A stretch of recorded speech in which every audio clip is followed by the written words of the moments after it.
Hello mga langga, good afternoon. Check the time now is already 12 o'clock in the afternoon. Hinahinay tagpagwapa kay lagi lunch break time na. Magpagwapa.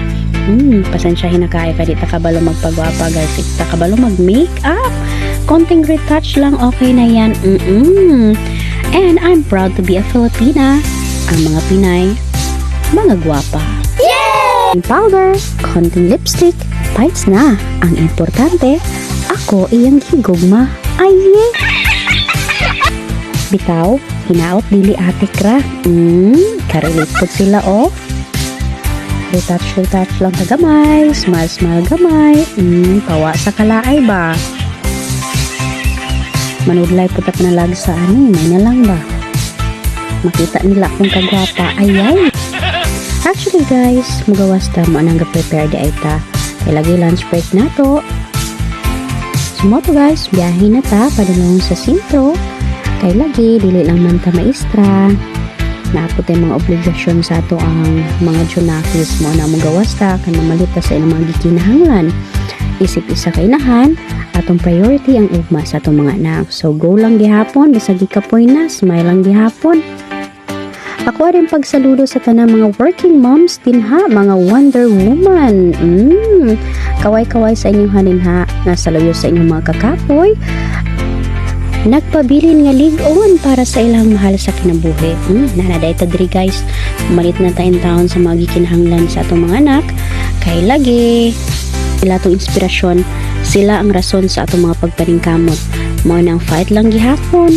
Sa atong mga momshes din ha, nga kanunay nagpakaligon, ako ang pagsaludo kaniyong tanan.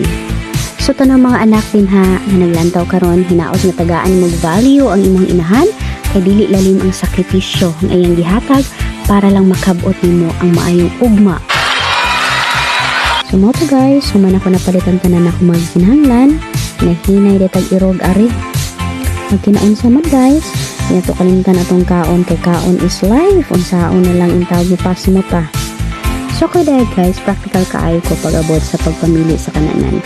Pili importante nako kung mahalon ba ang restaurant, ang importante sa ko ang lamian ang ilahang magina-serve, og lagi kay practical ta, kinahanglan ta mag-save og kwarta kay dili ta mga anak og kwartahan. Og isa pa kini magkatiguang na tawag ana natay kanya-kanya natong pamilya, ma-realize kinato nga bawat sentimo sa imuhang hinaguan kinahanglan gid nimo ampingan. Pagini kanunay nako madungog sa ako maginikanan kaniadto. Tuuna gamay pa ko di ginako ma-realize kung unsa gid ang tinuod nilang tumong atong mga panahon na, pero kini makatiguang na ta, ma-realize kinato sakto gid ay si mama ug si papa kani adtong panahon lingog kay akong paminaw sa akong ginikanan. Irag balik-balik murag sirang plaka, pero karon na-realize na gid nako. Tanan nilang mga istorya tinuod gid ay kinahimo na tang ginikanan, diha na nato ma-realize ang ilahang tanang mga istorya sakto gyud. Mo to guys, hinihinay na yung taon taghungit ari kay gadali lagi ta sa tong oras. Ug human sa mga dagko na mohungit, abante na dayon ta ani kay mo trabaho pa. Labi og pabusog kay base niya maglisod na tagtudlo ani. So mo to, hinahinay na yung taon ko padlong sa kong trabahoan. Actually gadaga na gid ko ana kay gamay na lang gid akong oras. So mo to guys, thank you for watching.